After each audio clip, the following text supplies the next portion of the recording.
La guêpe est connue pour être agressive. Les fourmis peuvent aussi être agressives.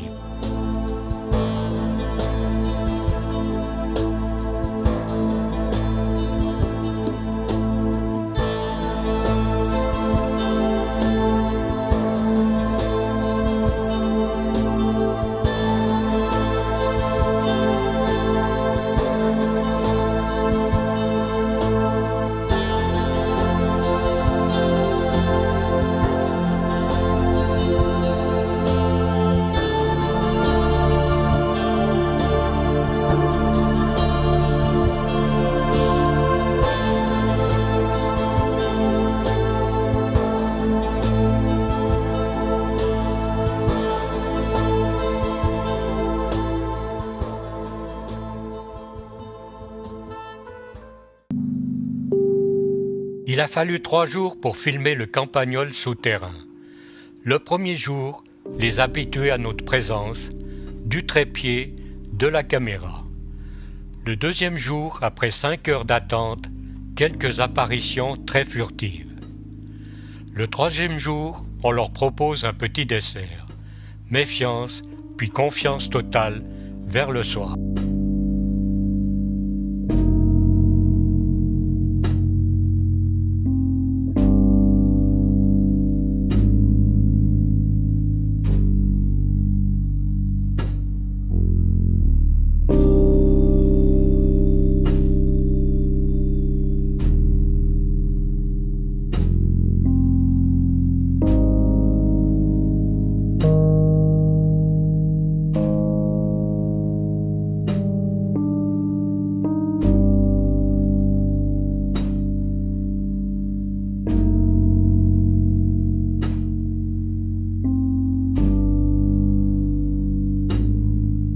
Il se nourrit principalement sous terre des racines.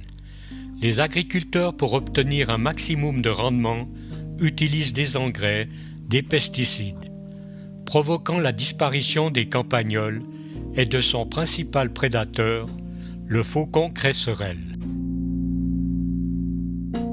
Le faucon cresserelle est menacé de la détérioration de son habitat, disparition des sites de reproduction, utilisation de pesticides, résultat, baisse de la fécondité, fragilisation de la coquille des œufs.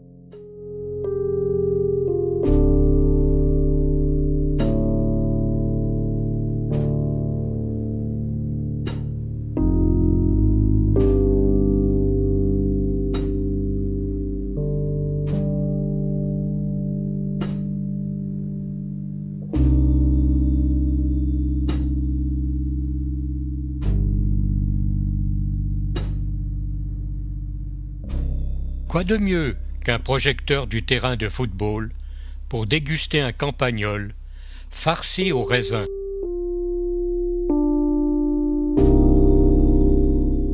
Repoussant la terre derrière lui avec ses pattes, avec la tête il formera un monticule évoquant une taupinière. Mais contrairement à la taupe, il laisse à ciel ouvert l'entrée de ses galeries. Résultat, 27 heures d'affût. Plusieurs insectes font un travail d'Hercule malgré leur taille, pour assurer leur descendance. L'amophile des sables creuse une courte galerie verticale prenant fin par une chambre. Elle y déposera une chenille qu'elle aura paralysée, puis pondra un œuf dessus. La larve qui en sortira mangera la chenille.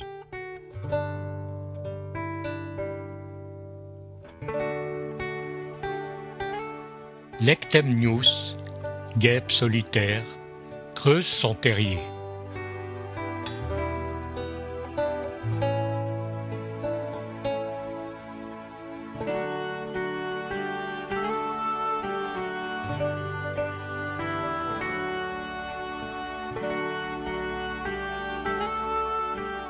Elle apporte des insectes qui serviront de nourriture à ses larves.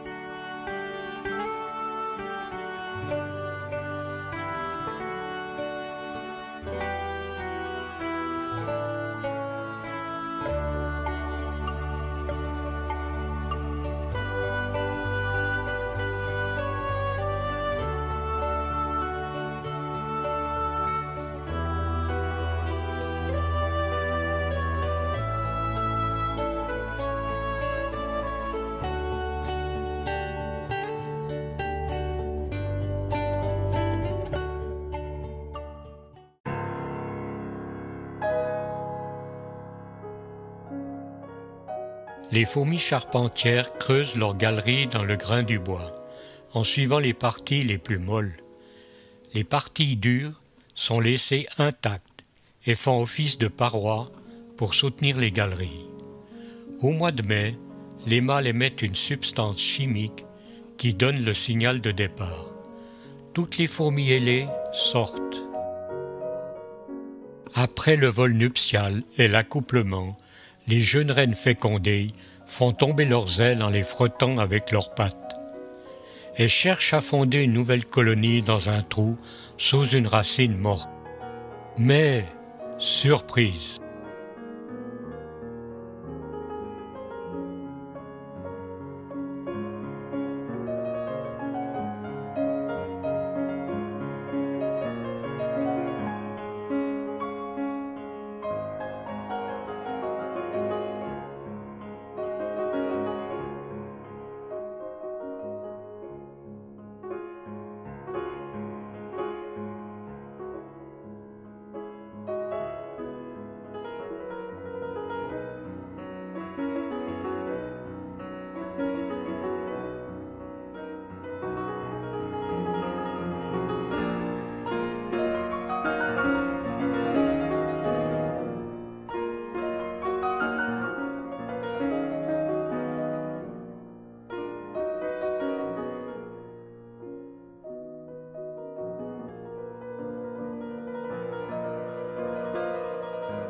C'est dans un trou de la même racine, un peu plus loin, qu'est décidée la création de la nouvelle colonie. Pas sans problème. Ces insectes sont d'importants décomposeurs d'arbres ou de la racine. À la disparition de la colonie, dans les galeries et les chambres, des champignons et des bactéries s'installent et dégradera l'arbre ou la racine sur de grandes surfaces.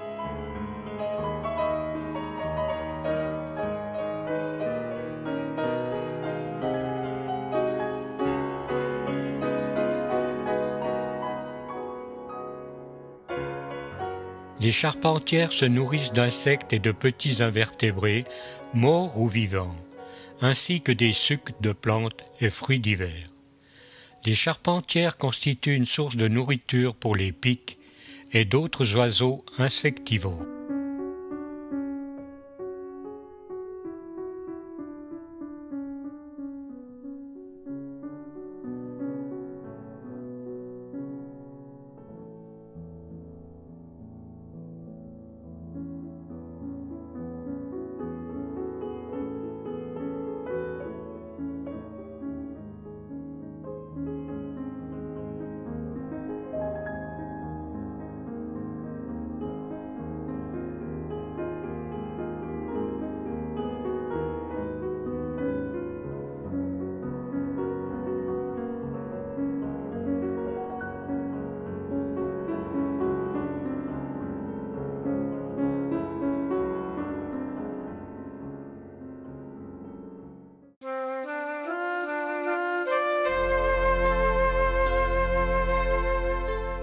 C'est dans une barrière que nous avons découvert par hasard la mégachile.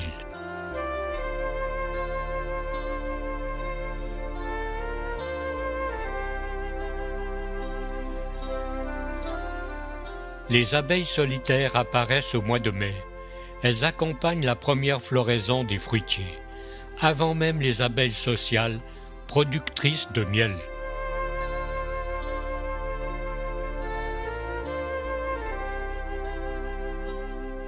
La mégachile en tant qu'espèce solitaire est considérée comme une pollinisatrice très efficace, notamment de luzerne, des carottes et de nombreuses légumineuses cultivées.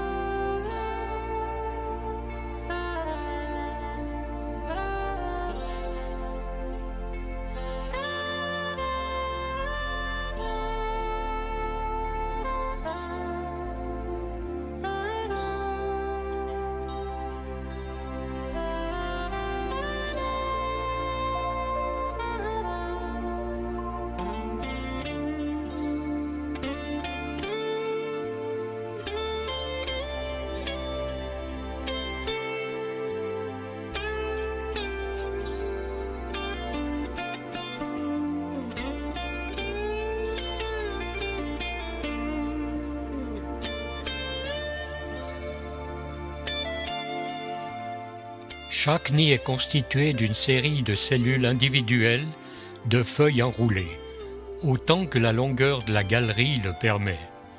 Chaque cellule contiendra une petite boule de pollen et de nectar et d'un œuf. La larve qui en sortira se nourrira du pollen et du nectar. Des morceaux de feuilles serviront de couvercle pour fermer les cellules.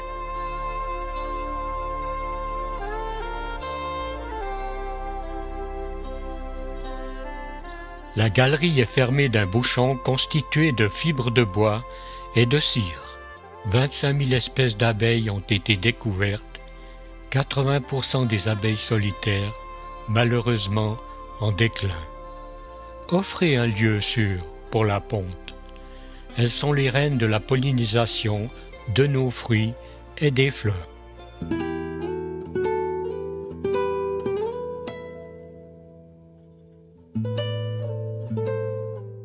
L'osmie est une abeille solitaire qui apparaît déjà au mois de mars. Elle accompagne les premières floraisons de fruitiers avant les abeilles domestiques. Travail de maçonnerie pour installer ses œufs.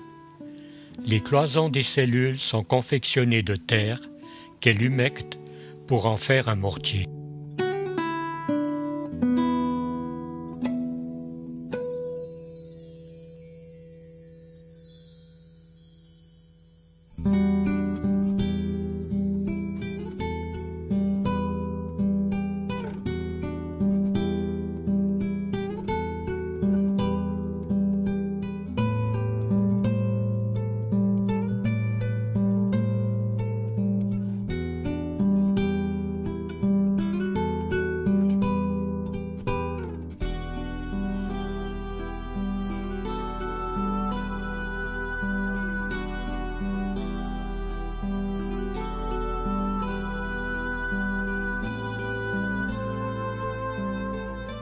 Deux choses importantes, le monticule incliné du pollen pour faciliter la ponte.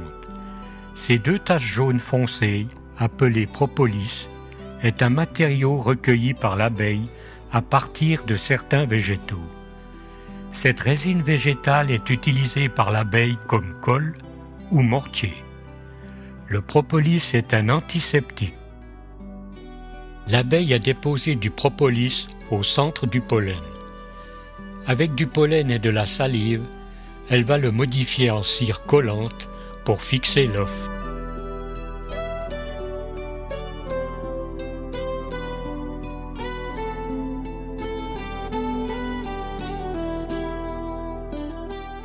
L'inclinaison du monticule permet à l'abeille d'adopter une position particulière pour déposer l'œuf au milieu.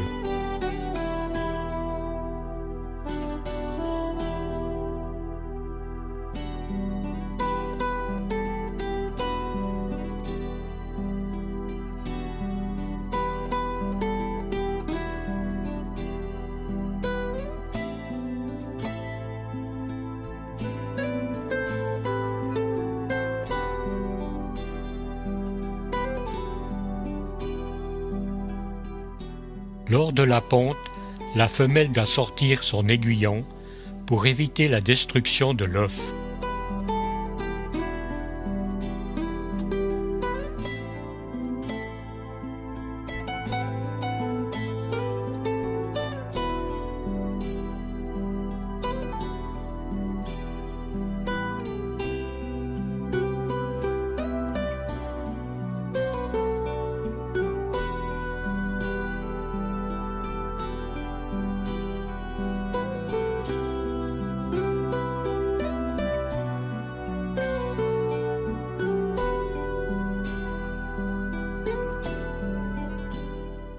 Les cellules les plus proches de la sortie sont toujours occupées par des mâles, lesquels se développent plus rapidement que les femelles logées en fond de galerie. L'osmie peut choisir à volonté le sexe de sa progéniture.